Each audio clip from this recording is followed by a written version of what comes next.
A long time ago in a galaxy far, far away.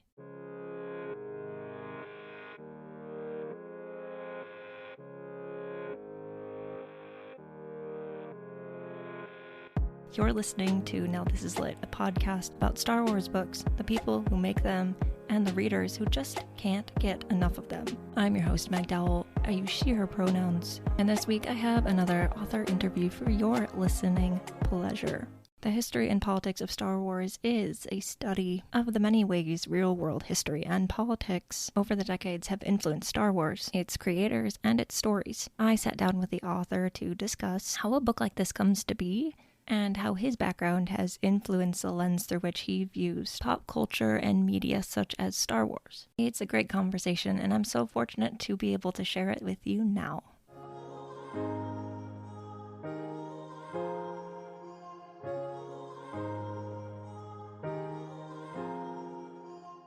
Okay, so how about you introduce yourself? Tell us a little bit why you're here on the podcast, not in the world, but if you want to get existential, I suppose we can do that. Oh god, yeah, we're gonna go existential in the very first minute of the podcast. God knows where we're gonna end up. So yeah, my name is Chris Kempshall. I'm a I probably describe myself now as a historian and author. That's those two things sound like they go together. Mhm. Um, I'm kind of traditionally a historian of mainly things like the First World War, but also how kind of history and war and conflict and things get represented in modern media. So I went kind of from what I don't know you'd call kind of traditional First World War things to First World War computer games, and then made the jump from First World War computer games into Star Wars and history. And this very week, my new book, The History and Politics of Star Wars, Death Stars and Democracy, is being released, which is exciting. And it's my kind of academic examination of how Star Wars uses real-world history and politics to kind of talk to the audience. But alongside that, and kind of as an outcome of being able to write that, I came to the attention of DK Books.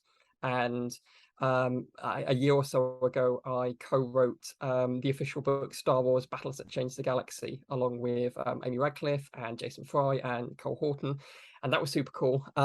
So yeah, there's kind of like a variety of Star Wars book things that have brought me to this point. It is quite cool to say I got to contribute to a Star Wars book, and then I got to write a whole other one. Yeah, it's really cool. It's really nice. It's pretty cool to be able to it's like almost like the dream, right, to be able to be in academics and then kind of like decide like, oh, like I can like apply this to like something super fun like Star Wars. I mean, not that history and things like that are not fun, but being able to take like a background that you wouldn't think is related and just totally just like make it work, I think that's pretty cool. It's super cool. And I mean, to an extent, the world also seems to think it's much cooler.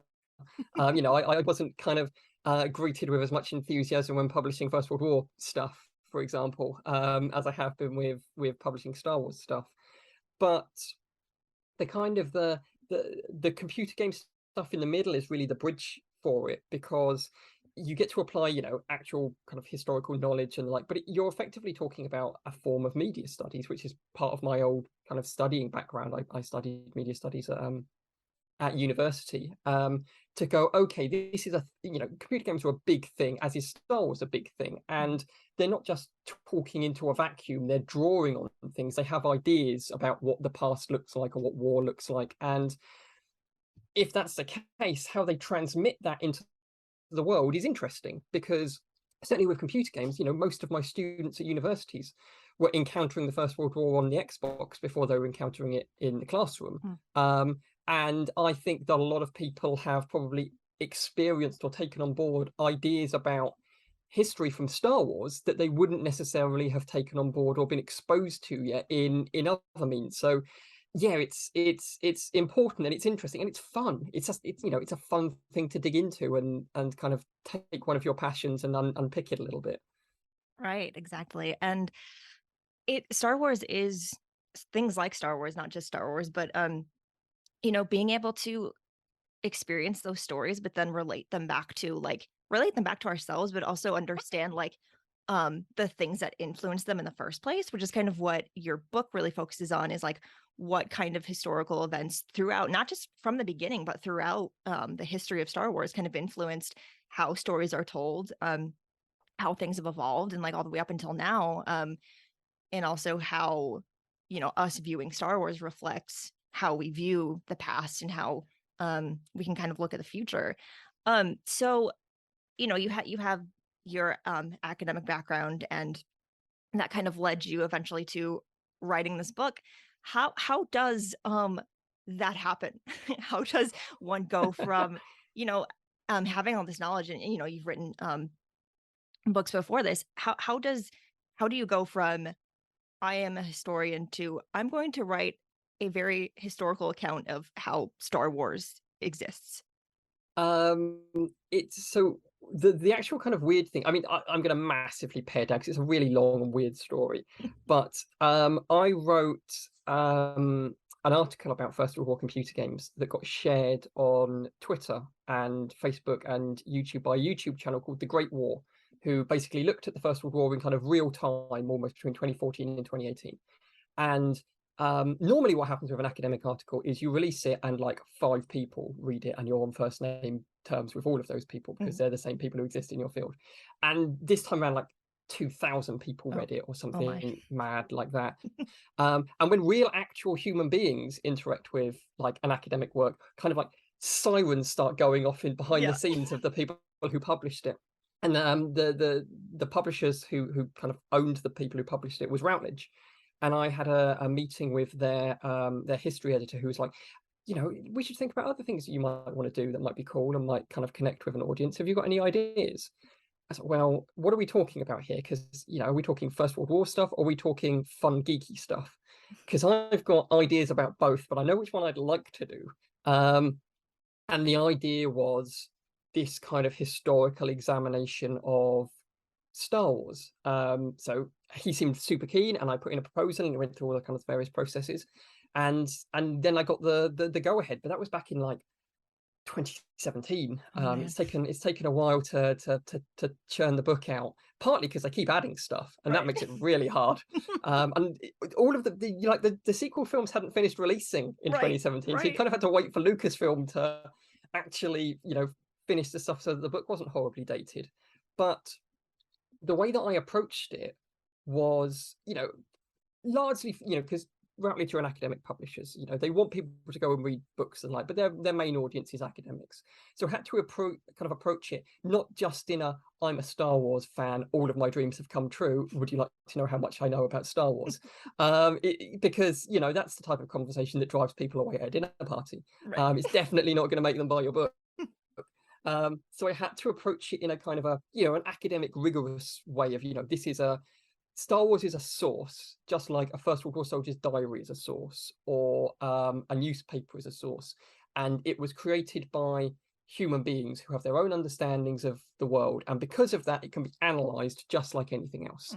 And that was kind of the main starting point from it. But what I found, what was, I think that kind of sold me on the idea and sold Routledge and like on the idea as well, was I was trying to do something a little bit different to what some of the other existing books about Star Wars have done. And this isn't a criticism of them at all, because I draw on them like a huge amount in the book. But it's a purely understandable starting point that most people who write about Star Wars write about the films, because they're the most accessible thing. You don't have to go out and bankrupt yourself buying 5,000 books or play hundreds of hours of computer games, or, you know, surround yourself by graphic novels. You just have to sit down and watch the TV for X amount of time. And that's the Star Wars that most people have interacted with.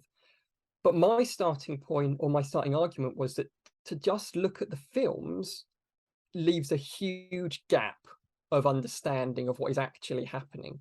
Because if you take the books out and the computer games out and the comics out, what you are left with is a kind of a a recognizable whole, but a flawed whole. It's obviously Star Wars fans are obsessed with the idea of canon, and canonicity. So to kind of make a biblical comparison, it's like I'm gonna analyze Christianity by looking at only the Old Testament and these two New Testament Gospels and ignore the rest.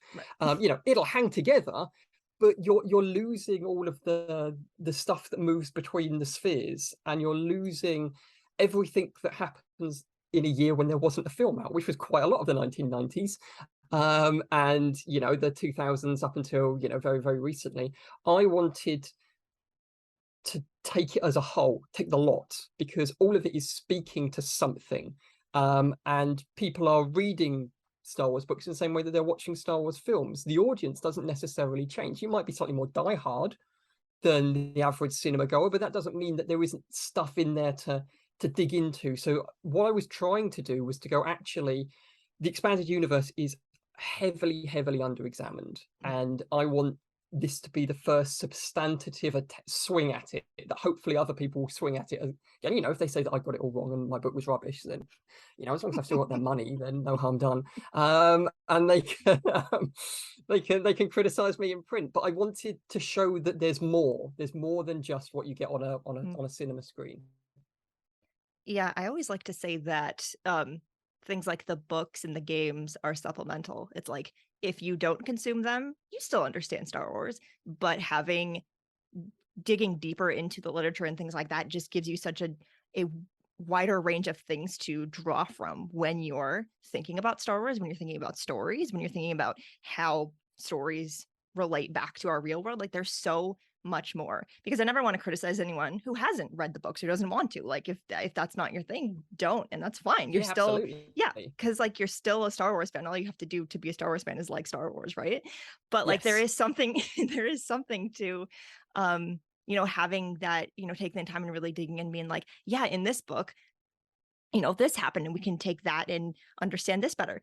So I invited you onto the show because you had written a book related to Star Wars. I hadn't read it yet when we set this up. And so I was reading through this book to put together this interview, and I was like, he's talking about Legends books. And it was just, it made me so happy, because like, we don't, when people so often talk about Legends, they talk about it as if, it almost doesn't matter anymore. And I'm kind of like, it's all there, it all happened. Just because it's not quote unquote canon anymore doesn't mean the stories still aren't there, or that we can't, look back on them as you did in the book and kind of draw comparisons between like, what was going on in the world, how did that influence what these authors were writing about, and like, how does that continue to change? Star Wars books are Star Wars books, just because like I like to think of them kind of like as if it's a different timeline. Like, they still matter, they still exist, and they're still important. So I really enjoyed you talking so much about, these different segments of like, between, this time and this time, before the prequels. This is what the books were kind of focusing on historically. And that really resonated with me personally, because I was too young in the 2000s to really like make those historical connections when I was reading those books. Like, it just, it didn't click because I didn't know.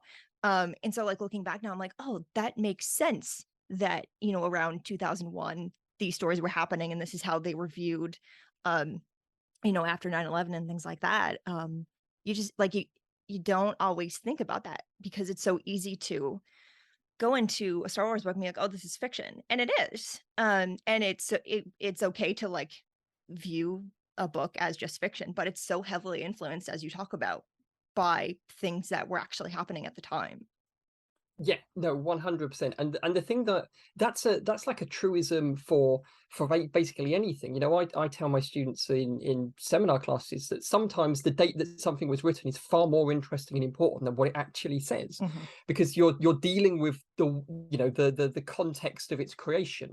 And there are some really genuinely very, very interesting things that Star Wars books are trying to talk about, or trying to process, or trying to explain in that kind of 1990s, early 2000s way.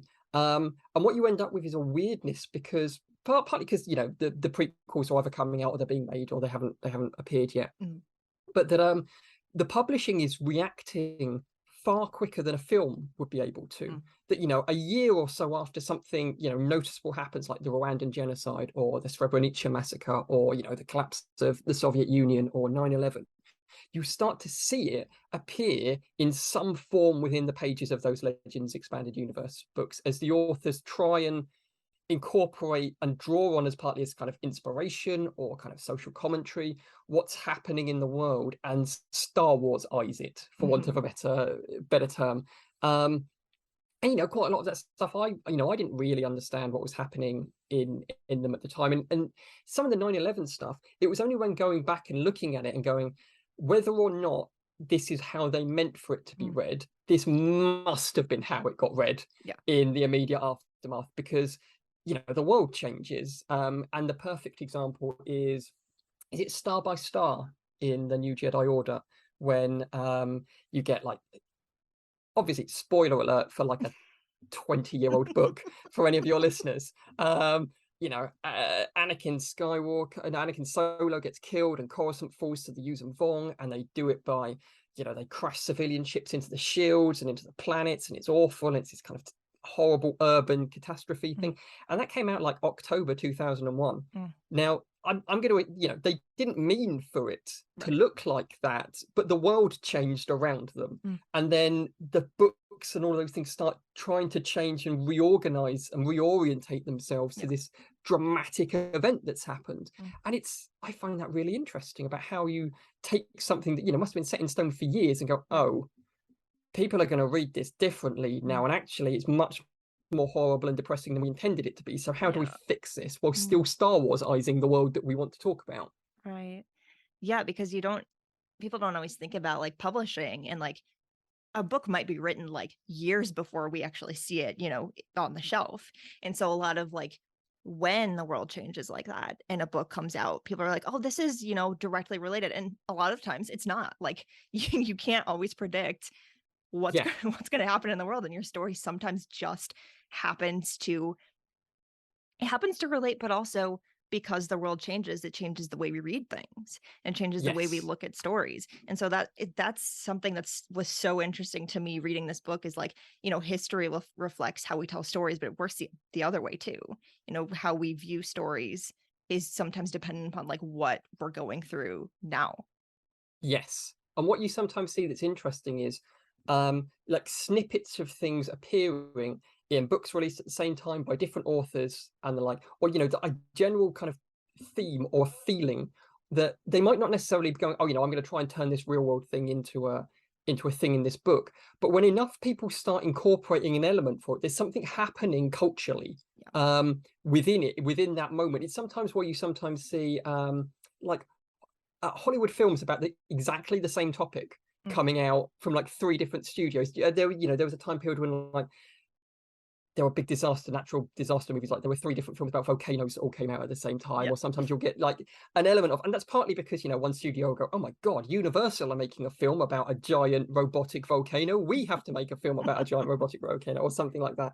But sometimes they're speaking to something that exists within the kind of the popular consciousness, you know, that it exists within the creators just as much as it exists within the audience. We are the same people. And sometimes you see that starting to come through in you know, if you're all talking about some variation of this, there must be some kind of ongoing consideration, concern just below the surface that is driving this. And you see that a lot in the Star Wars books as well. Yeah, exactly. So you draw on a lot of history to make these comparisons between Star Wars. It's just, you know, it's a lot. I was counting the citations, and I'm like, this is just fantastic and amazing. There's a reason it took 5 years. Exactly. I mean, that's what you do, right? You have to, you know, the more you draw on, the more you have to, you know, what I've always found in doing the, I'd say, minimal research that I've done in academia, like, once you start looking for something, you find more things, and then you find more things, and that's why you keep adding to your book, because it just keeps building, because you didn't mean to find that thing that also connects, but there it is.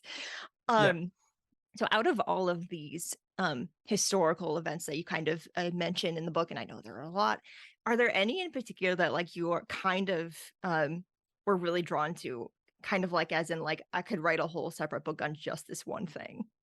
Oh, that's a really good question. So in a kind of in a manner that befits somebody who had packed their book full of footnotes and couldn't make up their mind at times about some of the material to put in, I'm going to give you two answers, because I'm greedy, and I think you could write a whole book about Star Wars and the War on Terror from kind of 2001 onwards, partly because I think Star Wars is still reacting to it, because they're still producing material along these types of lines. And I think about the High Republic stuff, which I didn't really get to dig into in the book, partly because it was so freshly coming out, and eventually you've just got to stop and send it to your publishers because they really want it. But things like the Fallen Star and the Galactic Fair, these are talking about, hugely kind of chaotic acts of terrorism, effectively, that are beamed around the galaxy for people to watch in their homes. What is that if it is not a form of commentary on, the aftermath of 9/11, or the kind of the age of kind of global terrorism? So I think because Star Wars is still reacting to it, and will probably continue to keep reacting to it in a variety of ways and forms, I think there is definitely an ongoing book to be written about Star Wars and kind of terror and terrorism and post 9/11. The second answer, and this one is probably slightly more kind of closed off, but and I say in the book that I think that the most important factor historically about Star Wars is the portrayal of the Empire, because it's flexible enough to be whatever you need it to be plot wise, but is stable enough that everybody knows what the Empire is, and everybody knows that the Empire is normally the bad guys. And as a result, I think there is a potentially a really interesting book to be written about the Empire generally, but also the Empire and the collapse of the Soviet Union, that kind of 1990s time period of Star Wars, with the early expanded universe books and the X-Wing series and the computer games and the like that come out from that. I think, I had to pare back a lot of stuff about the Empire, and about 5,000 other topics just to get it into the word count. But there is definitely more to be said about the Empire, because it's fascinating and weird the way that it changes repeatedly over time, and in ways that you think, really, is that what the Empire is now? But it always makes sense to either the story or to the more often the kind of the wider real world political context at the time, that the Empire has to change and adapt to what both the writers need it to be and what the audience can understand it to be.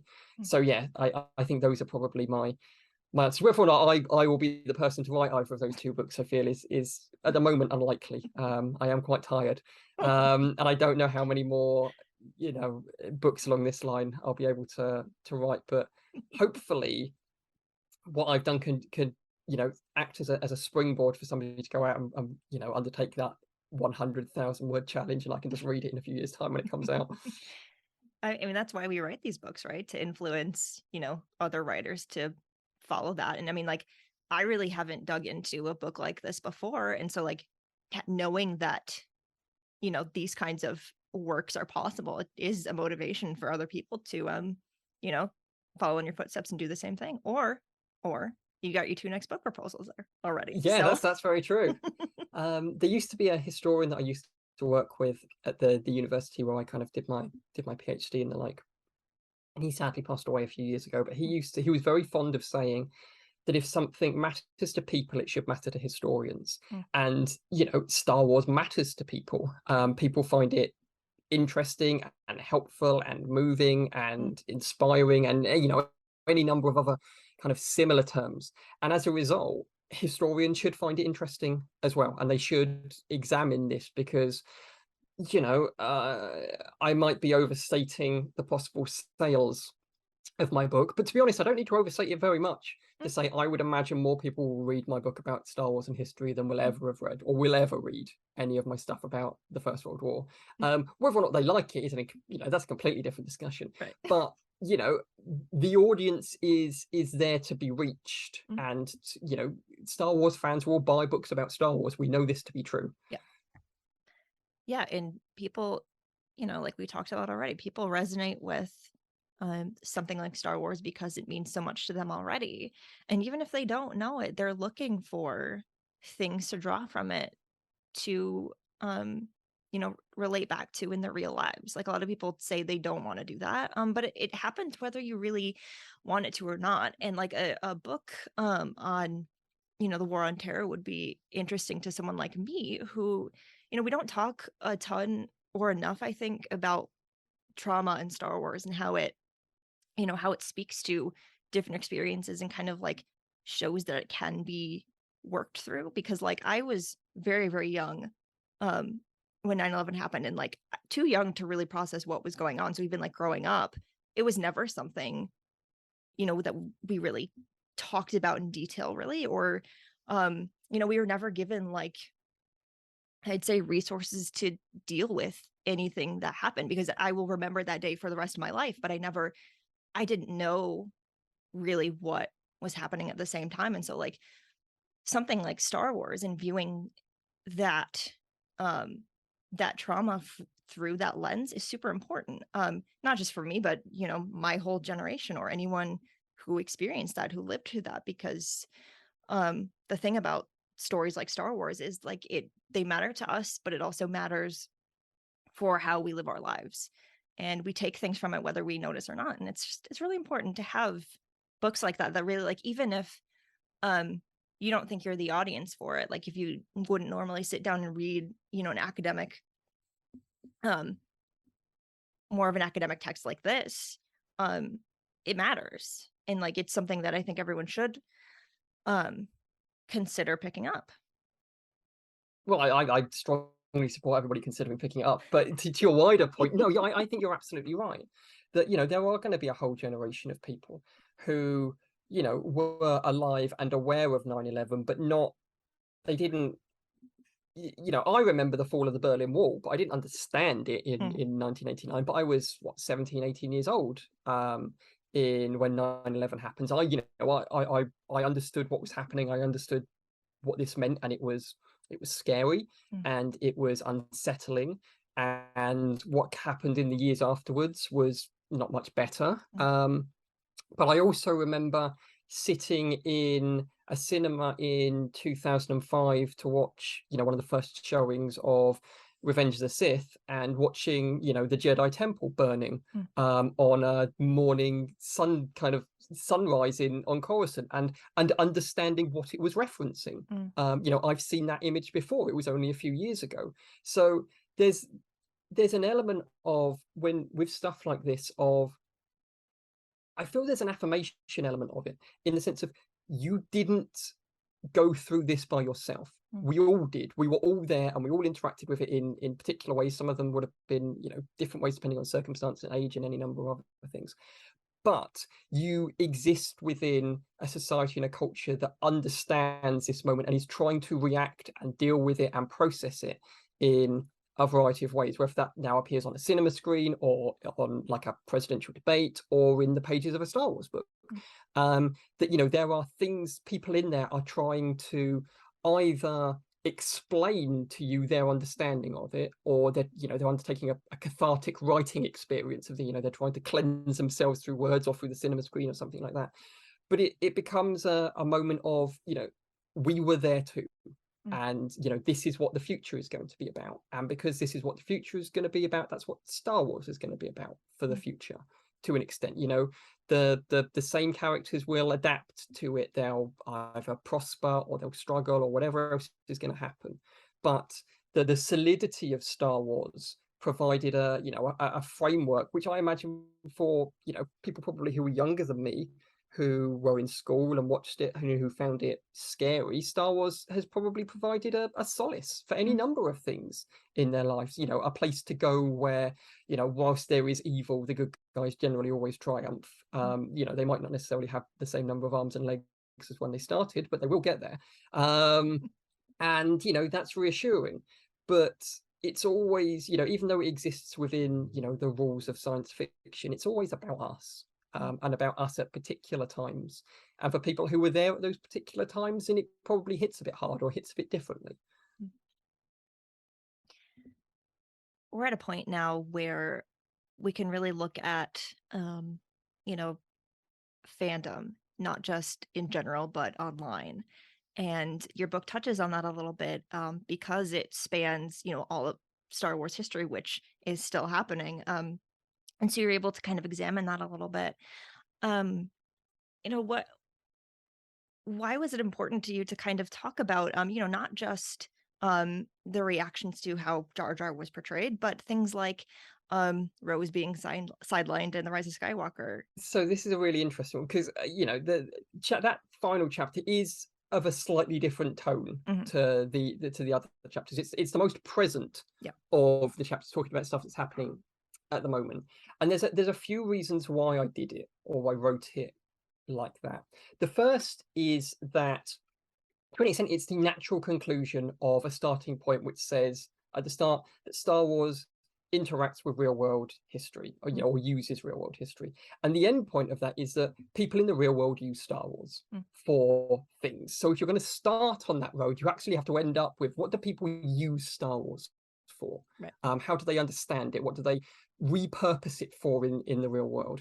And we can see on the internet that people use Star Wars in a variety of different ways. And whilst the book is focused on to an extent the history of Star Wars, the title is The History and Politics of Star Wars.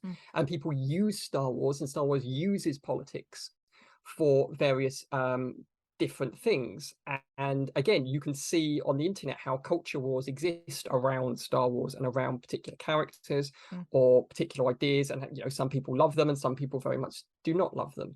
And my job as an academic and as a historian is to write about those things, is to try and put them into a form of understanding and a form of context, and to an extent to take a stance on them. The idea that historians have to be entirely neutral is a stance taken by people who aren't historians.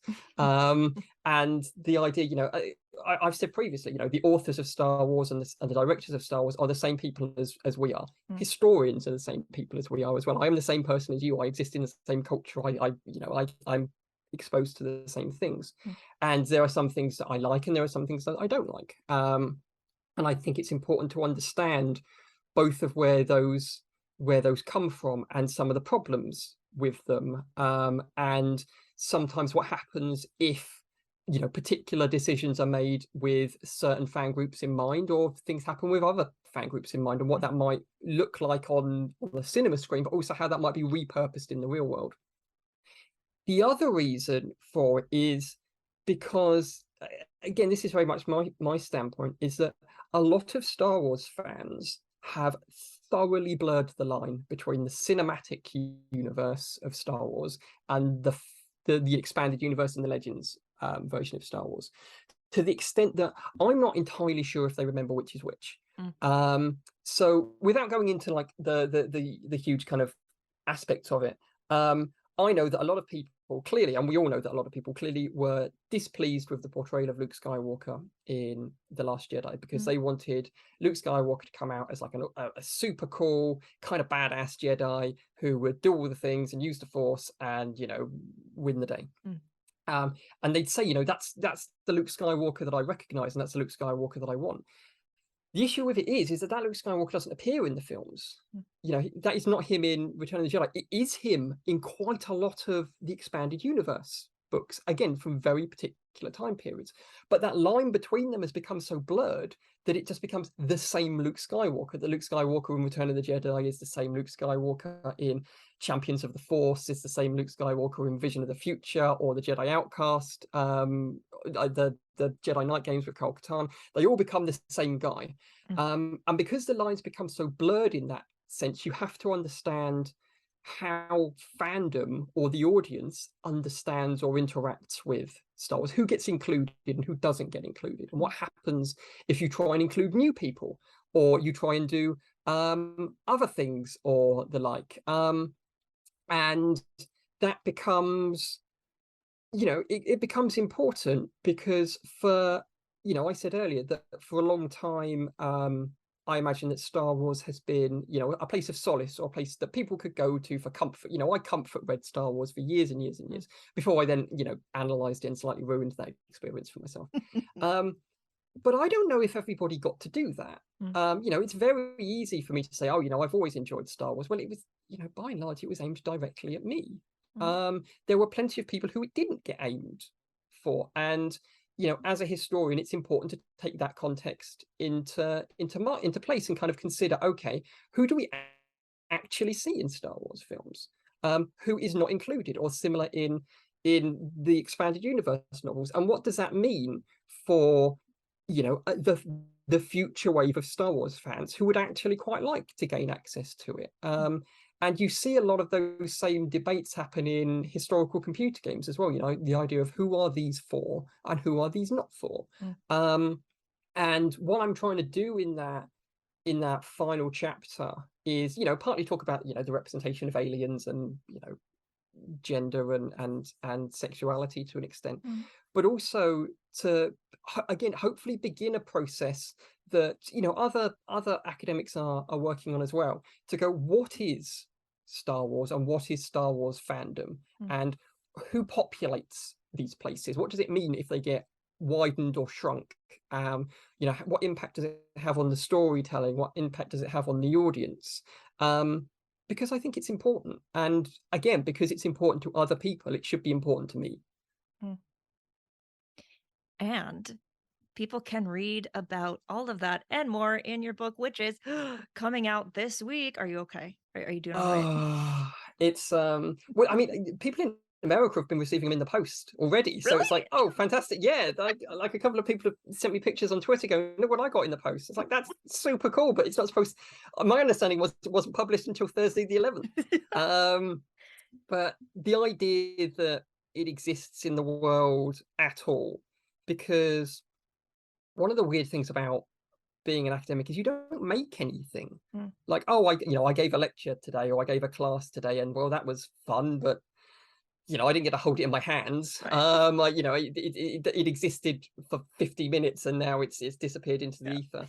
And slogging over something for years and years and years, and then being able to hold it, but then also having it be about a topic that people are excited about, and they want to read and they want to buy, is not something I'm really programmed for, because normally I release a book and I said previously, like 5 people who I know read it. To the very fact that I'm sat here talking about it with you now is amazing to me, and really, really exciting and really cool. And I hope that people, if they do buy it, that they read it and that they enjoy it. And if they do, by all means, leave as many positive reviews as you like. If you don't necessarily bother, it's fine. But yeah, the fact that I wrote a thing and people want to read it, it makes me very happy. It's going to make a lot of people happy, I'm sure. Tell our listeners about your book launch event. There is a book launch. So on Saturday the 13th of August, which is this Saturday coming, at I think it's 2 p.m. Eastern Standard Time. It's like, because I'm in the UK, it's at 7 o'clock in the evening my time. There is going to be an online book launch, part of the Realizing Resistance academic group who look at Star Wars. They're building up for their 3rd conference, and their stuff is amazing and super interesting as well. So I'm going to be in conversation with one of their founders, Dr. Samantha Langsdale, and we're going to talk about the book, and we're going to, I imagine, talk about kind of history and Star Wars and things like that. If that seems like it will be fun to you, if you go to my Twitter page, which is imaginatively titled @Chris Kempshall, you will be able to find the pinned tweet, which will have a link to sign up to register for the book launch. But everybody who registers for the book launch is also going to get a discount code to buy the book. We're also going to give you the introduction as a PDF for free, so you can read a bit of it before you decide if you want to buy the book. I'm also going to give away 2 copies. I'm giving away one copy if you kind of like and retweet the pinned tweet on my Twitter profile.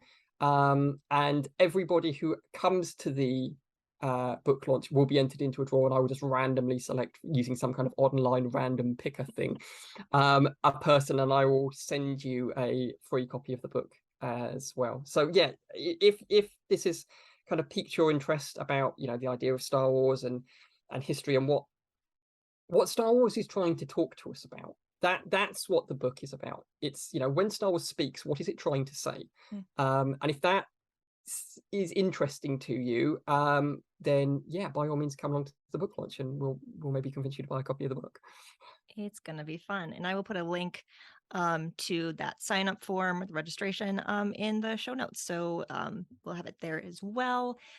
Thank you so much for coming on and talking about this book. I cannot wait for more people to read it, mostly so I can talk about it with more people, because I think it's just, you know, the way that it's structured and the way that it looks at Star Wars is just, you know, we need more books like this. And so I'm so glad that you wrote one and that you took the time out to come talk about it with me today. So thank you so much. This has been really fun. Thank you so much for having me along, and also for the listeners, as a kind of a reason why you should keep subscribing to the podcast. Meg is literally the first person outside of my family and kind of like people involved in the publication process that I have properly in-depth spoken to this book about. She's the very first person that I'm doing one of these with. So everything that was in this podcast is brand new. It's never been said out loud in this sense before. So yeah, that the very fact that you invited me on so that I could do this for the first time is wonderful. But yeah, you should, if you want to, you know, keep listening to interviews with people saying things for the first time, then keep subscribing to the podcast. No pressure at all. Thank you so much. Thank you.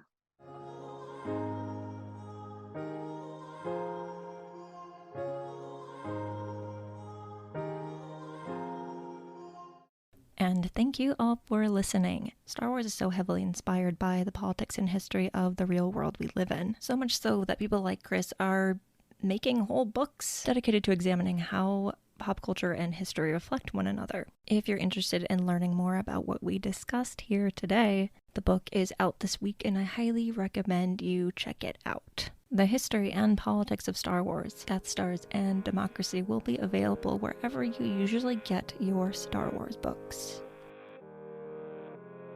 Now This Is Lit is a part of the Faraway Fandom Network and is produced, written, hosted, and edited by me. Jose Jimenez designed our podcast art. Keep up with the show on Twitter at Star Wars Lit Pod, and find the show wherever you get your podcasts. If you would like to support the show, the best way to do that is to tell everyone you know.